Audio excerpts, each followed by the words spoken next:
Okay, the main thing that a lot of people don't really grasp is what it's like to be in combat and to get shot at. You can imagine it in your mind, think how you would react, and like to think you'd be a big hero and win a Medal of Honor and that kind of thinking. But when you actually go up on your first mission, the first time in combat getting shot at, is you just don't know what to expect.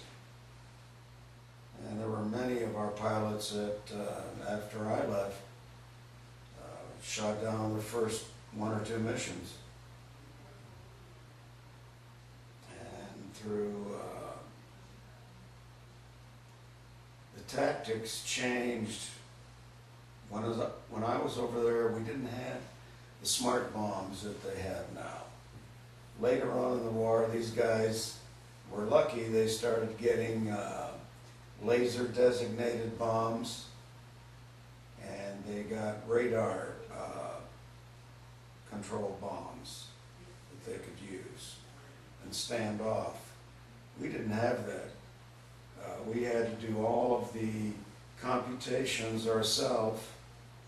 It was exactly like flying in World War I, no difference, except we had the sight was an illuminated orange circle on the windscreen.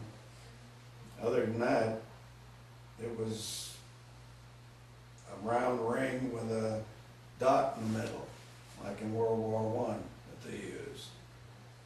And the skill involved, you had to be a real pilot. You couldn't rely on the smartness of the weapons to do the work for you. The pilots nowadays are not required to have the skills that we needed to strike the targets accurately. The whole concept of aerial warfare has changed. And a lot of the concepts that I tried to put into practice in the squadrons and tactics were finally used. Guys finally started wising up and saying, hey, this is the wrong way to fly. This is like World War I and II tactics, you know. They just don't work when you're flying against missiles and things. So that was quite interesting to me. Also, a lot of my flying was done being able to get into actual air-to-air combat the way you would have to do it in the real world before the war started. A lot of the guys in the Air Force fighter squadrons didn't get to do that. I was flying full-time in the California Air National Guard, flying the F-86 Saberjet, and that's all we did. So when I went back on active duty, I had to teach all the guys in the squadron basic dogfighting tactics and maneuvers. They had never done them or practiced them. And I found that very interesting to see these guys that are supposed to be the best that the U.S. has to offer, and they didn't know anything about dogfighting. But I was very privileged also that God gave me that gift of feel. I had what they called good hands. In other words, I felt the airplane was part of me. I could feel everything it was doing. And that's something that you either have or don't. A lot of fighter pilots never had it. When I was instructing a lot of times I would fly about 2 feet from the guy's tailpipe and talk. I'd be leading a flight of 4, and I'd send 2 guys up on what we call high perch, and then have them roll in and see what the person I was training would do. And it was just amazing. Some of these guys that were supposed to be so good, and one of them is now in the Aviation Hall of Fame. He's a legend of aviation, and he never could dogfight. It's kind of interesting. He made his legendary status by being the top movie photo shooter of flying scenes. He shot all the flying scenes in all the movies that you see. His company that he formed. And that made him a legend. It's kind of interesting, though he couldn't really fly a fighter very well, but that's, you know, he was a good guy. I wish I had his money. Yes, quite a bit. But it's interesting.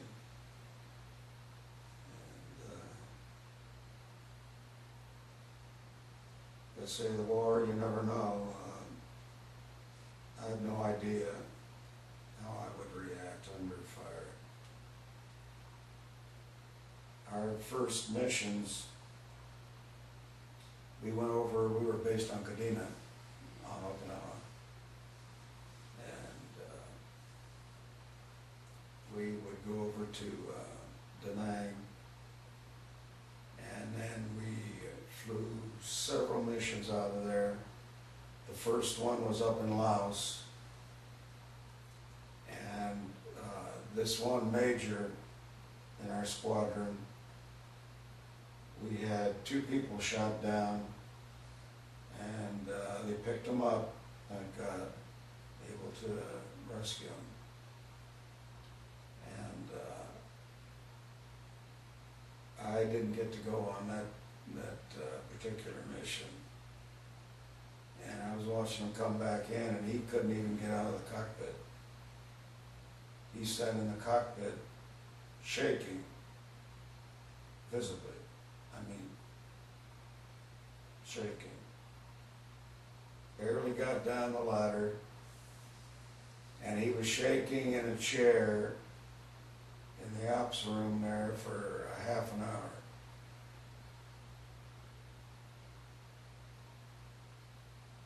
I thought, boy, I hope I don't react that way. That's no way to fly. I mean, you're crazy if you think you're not going to be scared a little bit, or anxious, to say the least, knowing what you're going to face. It's not like being on patrol on the ground and, not knowing when the enemy's going to come. I mean, we knew we were going to get the heck knocked out of us the minute we got over North Vietnam. It was not well, when are they going to shoot? As soon as you come near that target, it was incredible.